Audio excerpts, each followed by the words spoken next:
विमलाताई खाण्यासाठी आपल्या दोन्ही सुनांकडे चक्रा मारत होत्या आणि सुना चपाती हातात घेऊन विमलाताईंना दुरून दाखवत होत्या.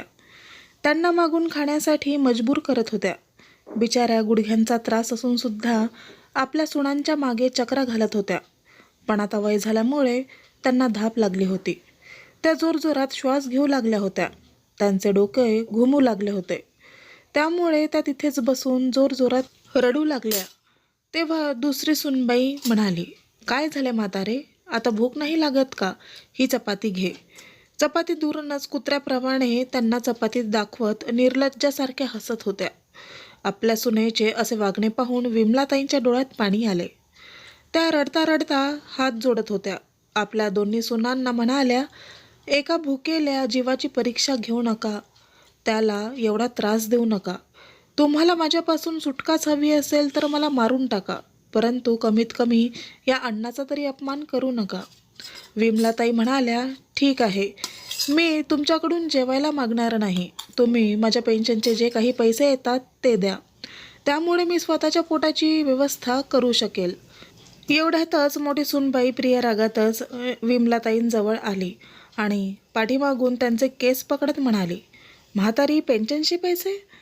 असे म्हणत तिने विमलाताईंवर हात उचलण्याचा प्रयत्न केला. तेव्हाच त्या सुनेच्या गालावर जोरात थप्पड मारण्याचा आवाज आला आणि त्याने दोन्ही सुनांच्या पायाखालची जमीन सरकून गेली. "वहिनी, तुझी एवढी हिंमत कशी झाली माझ्या बिचारा आईवर हात उचलण्याची?" मनोजने आपल्या आईला जमिनीवरून उठवली. तिचे कपडे साफ केले. सर्वात लहान मुलगा मनोज आपल्या आईला मिठी मारून जोरजोरात रडू लागला. तिकडून मोठा भाऊ म्हणत होता की, "लाज नाही वाटली का आपल्या मोठ्या बहिणीवर हात उचलताना? अरे, मोठी बहिणी आई समान असते आणि त्याचा मान सन्मान करावा लागतो आणि तू हात उचलत आहेस? हेच संस्कार आहेत का तुझ्यावर?" असे म्हणताच दुसरी त्याच्या गालावर पडली. "कोणत्या संस्काराची गोष्ट करत आहात तुम्ही? वहिनी, जेव्हा तुम्ही दोघी एका वयोवृद्ध आणि बिचाऱ्या आईवर अत्याचार करत होतात तेव्हा तुमचे संस्कार कुठे गेले होते? तू काय घरामध्ये तमाशा करत आहेस?" आपल्या नवऱ्यांना पाहताच दोन्ही सुना रडण्याचे नाटक करू लागल्या. "छोटे मोठे सर्व विसरून तू सर्वांवर हात उचलणार?" मोठा दादा म्हणाला. त्यावर मनोज म्हणाला, "खबरदार, जर आज तुम्ही तुमच्या बायकांची साथ दिली तर मी आईसाठी सर्व मर्यादा पार करू शकतो. तुमच्या बायका यांचा तर विषयच काढू नका. पण तुम्ही सुद्धा कसे आईची तपस्या आणि तिची वेदना विसरू शकता? जेणेकरून आपल्या तिन्ही मुलांना तिने चांगले शिक्षण देऊन आता एवढ्या मोठ्या उंचीवर नेऊन ठेवले आहे की आता आपण ताठ मानेने जगू शकतो. ही गोष्ट तुम्ही कसे विसरू शकता? आपली पोटे भरावी म्हणून तिने वेळोवेळी कितीतरी ठोकरे खाल्ली आहेत. हे कसे विसरू शकतात?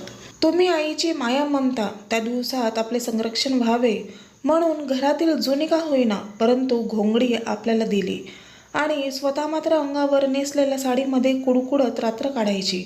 आणि आज याच आईला 2 चपात्यांसाठी कुत्र्याप्रमाणे वहिनीच्या मागे चक्कर मारावे लागत आहेत. आणि त्या दोघीही बिचाऱ्या आईची मस्करी करत तिच्यावर हसत होत्या. माफ करा दादा, परंतु तुम्हाला अजूनही असे वाटत असेल की तुमच्या बायका बरोबर आहेत आणि मी चुकीचा आहे तर तुम्ही दोघेही तुमच्या बायकांच्या ताब्यात राहा, पण मी माझ्या आईची देखभाल स्वतः करेल." एवढं बोलून मनोज आणि त्याची बायको विमलाबाईंना आपल्या रूममध्ये घेऊन गेली. मनोजने आपल्या आईच्या डोळ्यांतील अश्रू पुसले आणि तेवढ्यातच प्रतीक्षा आपल्या सासूबाईंसाठी गरमागरम जेवण घेऊन आली. आपल्या आईला स्वतःच्या हाताने जेवण भरवली. त्या विचार करू लागल्या, माझ्याच रक्ताचे आहेत, परंतु त्या दोघांमध्ये आणि मनोजमध्ये किती फरक आहे. म्हणून असा मुलगा पोटी जन्माला यायला भाग्य लागतील. काय मी त्या दोघांसाठी काहीच केले नाही का? परंतु माझ्या माईची परतफेड त्यांनी अशी केली. स्वतःच्या आईला एका एका दाण्यासाठी तडफडत ठेवले. असा विचार करत विमलाताईंना आपल्या नवऱ्याची आठवण आली. रात्रीचे 12 वाजले होते. आपल्या आयुष्याचे 70 वर्ष पाहिलेल्या विमलाताईंच्या डोळ्यांतील झोप काय झाली होती की त्या आपल्या जुन्या आठवणींमध्ये हरवली होती. 30 वर्षाच्या अल्पायुष्यामध्ये तिच्या नवऱ्याचा आधार निघून गेला होता. लहान लहान 3 मुलांचे पालनपोषण त्यांनी योग्य शिक्षण आणि संस्कार देऊन समाजामध्ये एक वेगळे स्थान देण्याची जबाबदारी आता विमलाबाईंवर आली होती. विमलाताईंचा नवरा परशुराम एका सरकारी ऑफिसमध्ये कामाला होते.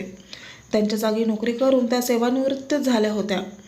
जेव्हा विमलाताईंचा नवरा परशुराम हे जग सोडून गेले होते तेव्हा त्यांचा मोठा मुलगा किशोर फक्त 8 वर्षाचा होता, तर सर्वात छोटा मुलगा मनोज फक्त 2 वर्षाचा होता.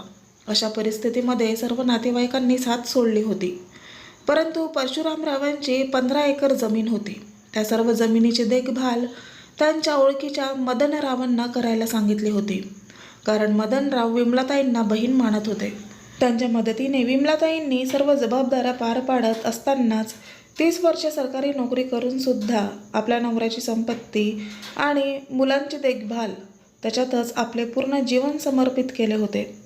विमलाताई सेवानिवृत्त झाल्यानंतर त्यांनी आपल्याला जे काही पैसे मिळाले होते ते सर्व आपल्या मुलांमध्ये वाटले होते, कारण त्यांना फक्त आपल्या मुलांना खुश असलेले पाहिजे होते.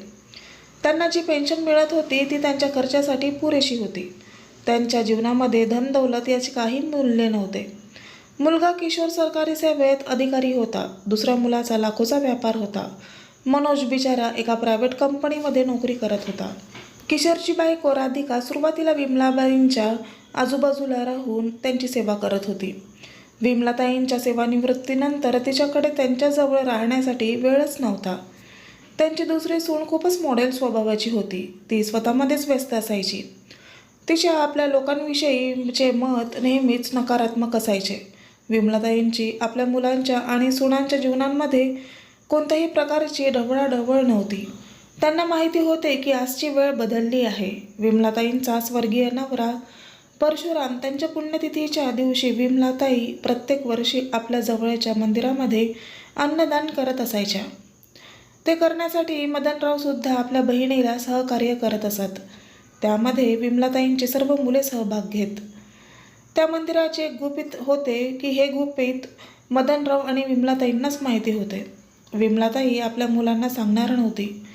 त्यांना असे वाटत होते की योग्य वेळ येईल तेव्हा मी माझ्या मुलांना सांगेन. परंतु आपल्या सुनांचे वागणे पाहून त्यांचे मन बदलले होते. एक दिवस यशची बायको प्रिया त्याला म्हणाली, अहो ऐकलं का, ह्या म्हातारीचं काहीतरी करा. मला सुद्धा मूलबाळ आहेत. शेवटी एवढी वर्ष मीच तर हिची काळजी घेतली आहे. आता तुमच्या आईची जबाबदारी तुमच्या दुसऱ्या भावांमध्ये वाटून द्या. त्यावर किशोर म्हणाला, माझ्या छोट्या भावाचे लग्न होताच तू स्वयंपाकघराची वाटणी केली आहेस, आता आईची सुद्धा वाटणी करतेस. त्यावर प्रिया म्हणाली, ज्याला करावे लागते ना त्याला समजते. तुम्हाला काय, तुम्ही उठता आणि ऑफिसला निघून जाता. तुमच्या मागे चहा, जेवण आणि दिवसरात्र त्यांची साफसफाई मलाच करावी लागते. तुमच्या दुसऱ्या भावाच्या बायकांना सुद्धा हे काम करू द्या. असे व्हायला नको की ह्या म्हातारीचे करता करता माझीच वेळ यायची. आता काय झाले वहिनी, सुट्टीच्या दिवशी सकाळी सकाळी काय बडबड करत आहेस? किती दिवस झाले तुमच्या हातचे चहा प्यायला नाही. किशोर म्हणाला, सकाळी सकाळी गरम गरम चहा प्यायला खूपच चांगलं वाटतं. नाहीतर बायकोचे हे असे जळकट बोलणे नको वाटते. एवढे बोलून दोघेही भाऊ हसू लागले. तेव्हा प्रिया रागातच म्हणाली, मी मस्करी करत नाही आहे. बघा भाऊजी, तुम्ही किंवा मनोज भाऊजी आता तुमच्या आईची जबाबदारी घ्या. आमच्याकडून नाही होणार. आता तर चहा पाजते, परंतु आताच्या आता या गोष्टींवर निर्णय व्हायला हवा. असे म्हणत रागातच किचनमध्ये गेली. किशोरचा दुसरा भाऊ म्हणाला, दादा सकाळी सकाळी आईच्या वाटण्याची गोष्ट कशी काय निघाली? आता आपल्या घरात महाभारत सुरू होईल. दादा तू वहिनीला समजावत का नाहीस? किशोर म्हणाला, जर तुम्ही तुमच्या बायकांना नाही समजावू शकत तर माझी तर जुनी झाली आहे. मी कसे समजावू? आता तुम्हा दोघांनाच आईची जबाबदारी घ्यावी लागेल.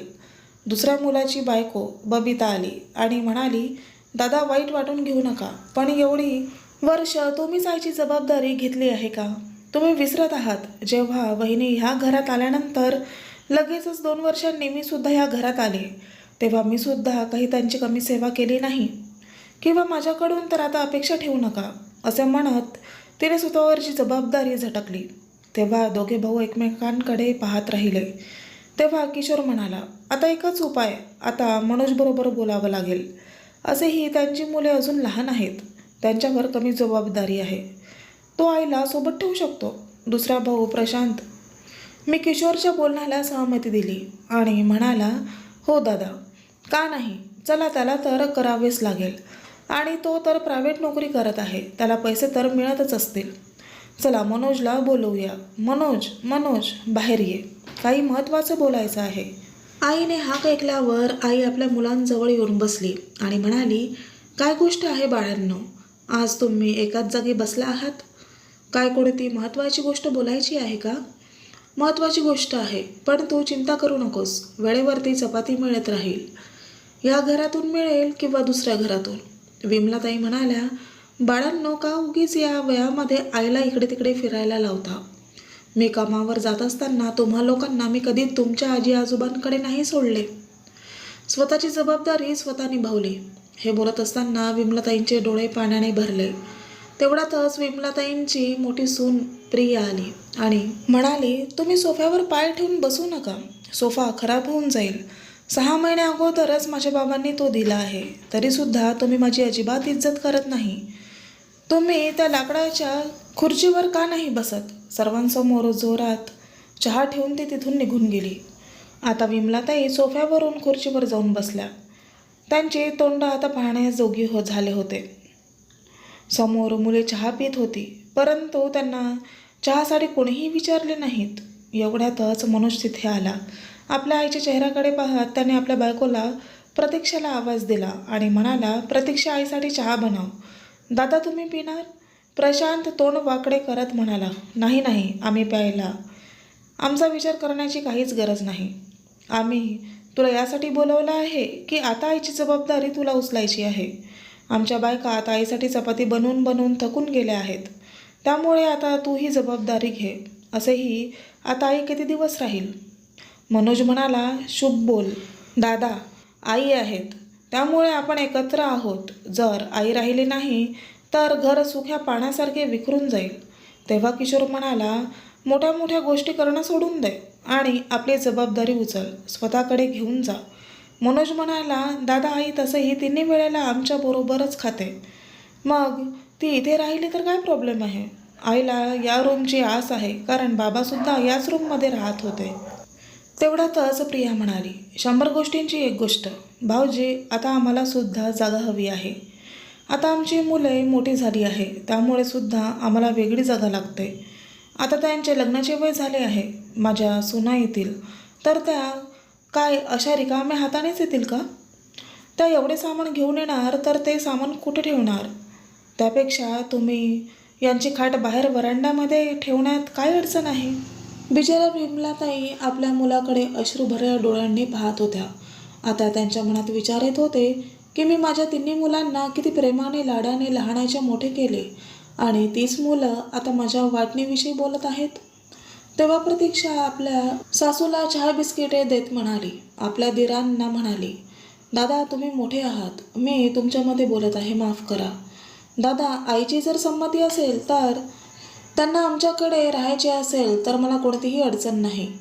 मनोजला आपल्या बायकोचा गर्व होता, कारण त्याची बायको त्याच्या आईची खूप काळजी घेत होती आणि तेवढीच तिची इज्जत करत होती.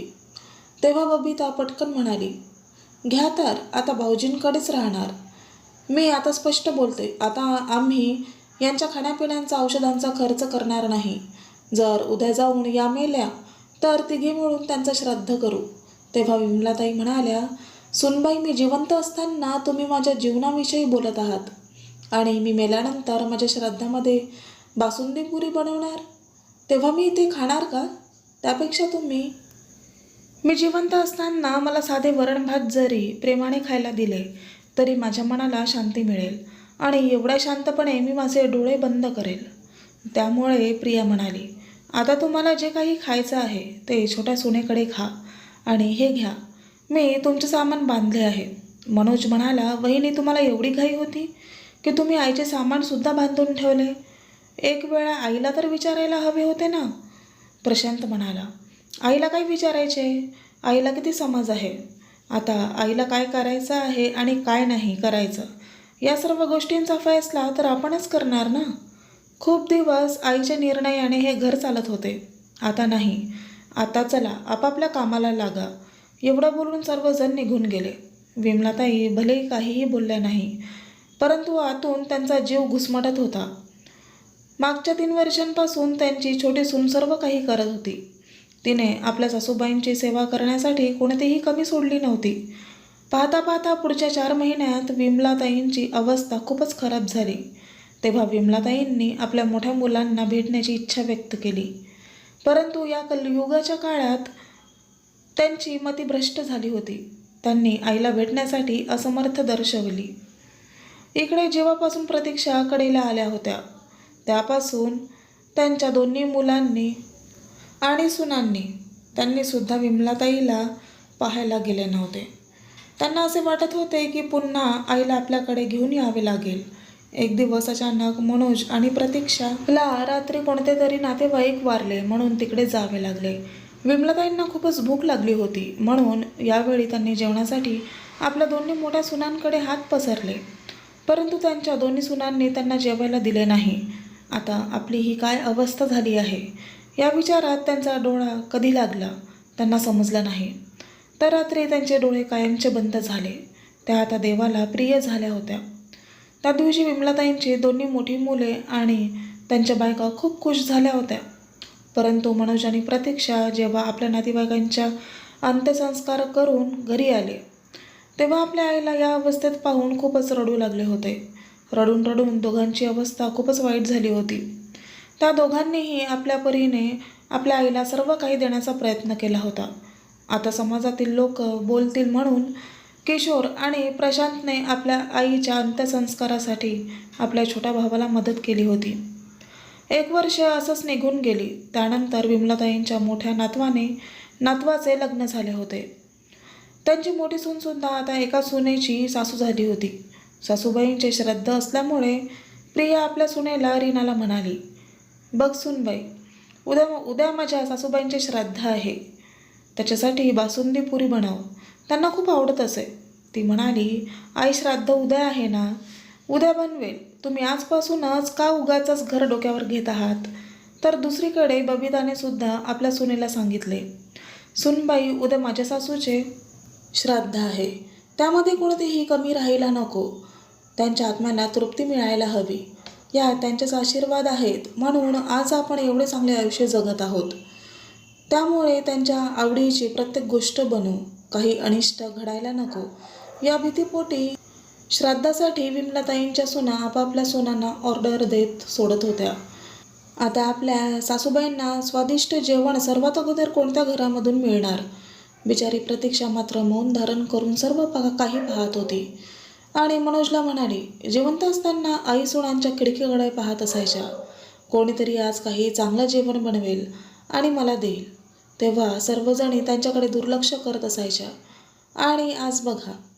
मनोज म्हणाला, जाऊ दे, तुला तर आठवत असेलच ना, हे तू उद्या बनव. असे सांगून मनोज आपल्या ऑफिसला निघून गेला. ऑफिसमध्ये गेल्यानंतर मनोज आपल्या बॉस अभिषेकला म्हणाला, सर, मला उद्या सुट्टी हवी आहे. यावर अभिषेक म्हणाला, मनोज, तुला तर माहीतच आहे 2 दिवसांनी आपल्याला रिपोर्ट सबमिट करायचे आहेत. त्यामुळे तुला आता सुट्टी घेता येणार नाही. मनोज म्हणाला, सर, मला माहीत आहे, परंतु कामच तसे आहे त्यामुळे मला मजबुरीने सुट्टी घ्यावीच लागेल. तेव्हा अभिषेक म्हणाला, मनोज, असे कोणते काम आहे की तुला सुट्टीची गरज आहे? सर, माझ्या आईचे उद्या श्राद्ध आहे त्यामुळे मला सुट्टी घ्यावीच लागेल. अरे मनोज, तुझ्या आईचे श्राद्धच तर आहे ना, मग पंडितांचे जेवण झाले की तू ये ऑफिसला. नाही सर, मी श्राद्धाच्या दिवशी पंडितांना जेवण घालत नाही. मग तुला सुट्टी कशाला हवी आहे? सर, मी श्राद्धाच्या दिवशी महिला वृद्धाश्रमात जातो आणि तेथील महिलांना स्वतःच्या हाताने जेवण भरतो. मग त्यानंतर 3 ते 4 तास त्यांच्याबरोबर गप्पा मारण्यात घालवतो. त्यांच्या मनातील गोष्टी त्या माझ्याबरोबर बोलून त्यांचे मन मोकळे करतात. त्यावेळी ते माझ्यामध्ये त्यांचा मुलगा पाहतात. तर त्यांच्या रूपात मी माझ्या आईला पाहतो. हे जेव्हा अभिषेक ऐकतो तेव्हा त्यालासुद्धा खूप अभिमान वाटतो. तो म्हणतो, मनोज, तू सुट्टी घे आणि रिपोर्ट आल्यानंतर तयार करून पाठव. तू उद्या सुट्टी घे. दुसऱ्या दिवशी मनोज प्रतीक्षाने जे काही जेवण बनवले होते ते मोठी श्रद्धेने आपल्या आईच्या प्रतिमेसमोर ठेवतो आणि आईला नमस्कार करून ते दोघेही नवरा बायको महिला वृद्धाश्रमात जाताना मनोज तिथे गेल्यानंतर तेथील महिलांना आपल्या हाताने जेवू घालतो आणि त्यांच्याबरोबर गप्पा गोष्टी करत असतो. हे दृश्य प्रतीक्षाच्या शेजारी राहणारे लोक पाहतात. तेव्हा त्या लोकांना सुद्धा मनोज आणि प्रतीक्षाचा खूप हेवा वाटतो. त्या दिवशी वृद्धाश्रमातून मनोज आणि प्रतीक्षा घरी येतात, पण त्यांच्या दुसऱ्याच दिवशी त्याचे शेजारी काही प्रतिष्ठित माणसांना घेऊन मनोज आणि प्रतीक्षाच्या घरी येऊन त्यांची स्तुती करत असतात. त्यांच्या कामाची प्रशंसा करतात. याची ती प्रशंसा करत असताना प्रतीक्षेच्या दोन्हीही जावा हे ऐकतात. आपल्या दिराची आणि जावेची होणारी प्रशंसा बघताच दोघींच्याही पोटात दुखू लागते. मग त्या लगेचच आपल्या नवऱ्यांचे कानं भरतात की बघा, तुमच्या छोट्या भाऊ तर लोकांसमोर आपला मोठेपणा सांगत आहे. ते लोक निघून गेल्यानंतर किशोर आणि प्रशांत दोघेही मनोजच्या रूममध्ये जातात आणि त्याला म्हणतात, जसे काही तूच आईची सेवा केली आहेस असे सगळ्यांना दाखवण्याचा प्रयत्न करून स्वतःचे नाव मोठे करण्याचा प्रयत्न करतो आहेस. तेव्हा मनोज त्या दोघांनाही समजवण्याचा प्रयत्न करत होता की मी असेही काहीही करत नाही. तेव्हा प्रशांत म्हणतो, तू आम्हाला मूर्ख समजू नकोस. नक्कीच तू त्या लोकांना सांगितले असणार की आईची सेवा तूच केली आहेस. मग त्यावेळी आम्ही काय गवत कापत होतो? जर तुला स्वतःचीच पाठ थोपटून घ्यायची असेल तर तू तुझ्या राहण्याची व्यवस्था दुसरीकडे कुठेतरी कर. तुला या घरात राहण्याचा अजिबात अधिकार नाही. तेव्हा मनोज म्हणाला, मी आईमुळे शांत होतो आणि मी तुमचाही आदर करत होतो, परंतु तुम्ही लोकांनी आईला पावलापावली रडवली. तिला तुम्ही रूममधूनच बाहेर काढले नाही तर तुमच्या हृदयातून बाहेर काढले. त्याच दुःखामध्ये आई लवकरच हे घर सोडून गेली, नाही तर आई अजूनही जिवंत असते. तेव्हा प्रशांतची बायको म्हणाली की परंतु आता त्या हे जग सोडून गेल्याच आहेत ना, मग आता काय करणार? तुम्हाला तर एकच मुलगा आहे, परंतु आम्हाला 2 मुले आहेत, त्यामुळे आम्हाला घराची जास्त गरज आहे. तेव्हा किशोरची बायको म्हणाली, अरे बबिता, मला सुद्धा 2 मुले आहेत, त्यामुळे आम्हाला सुद्धा घराची खूप जास्त गरज आहे. यावर बबिता म्हणाली, असे नाही, जास्तीच 1 रूम तुम्हाला मिळेल आणि 1 रूम आम्हाला. तेव्हा प्रतीक्षा म्हणाली, ज्यांनी आपल्या नवऱ्याच्या साथीने हे घर उभारले होते त्या आईला तुम्ही 1 रूमही देऊ शकले नाही आणि आता आमच्या 2 रूम तुम्ही हडप करायला निघालात. पण आम्ही आमच्या रूम का सोडू? तेव्हा किशोर म्हणाला, मनोज, तू तुझ्या बायकोला समजव. मनोज म्हणाला की मी का समजव? माझ्या बायकोला तिचासुद्धा अधिकार आहे. जर आईच्या निर्णयामध्ये तुमच्या बायका बोलू शकतात तर माझी बायको बोलली तर त्यात काय गैर आहे? यावर प्रशांत म्हणाला, तू शांतपणे घर खाली कर. तसेही तू या घरात काहीच केलेले नाहीस. त्यावर मनोज म्हणाला, मी घरातून बाहेर निघालो नाही तर आईप्रमाणे तुलासुद्धा रूममधून बाहेर काढून फेकून देऊ. मनोज आपल्या आईच्या प्रतिमेकडे पाहत म्हणाला, मला माफ कर, मी हे करणार नव्हतो, परंतु आता मला करावे लागत आहे.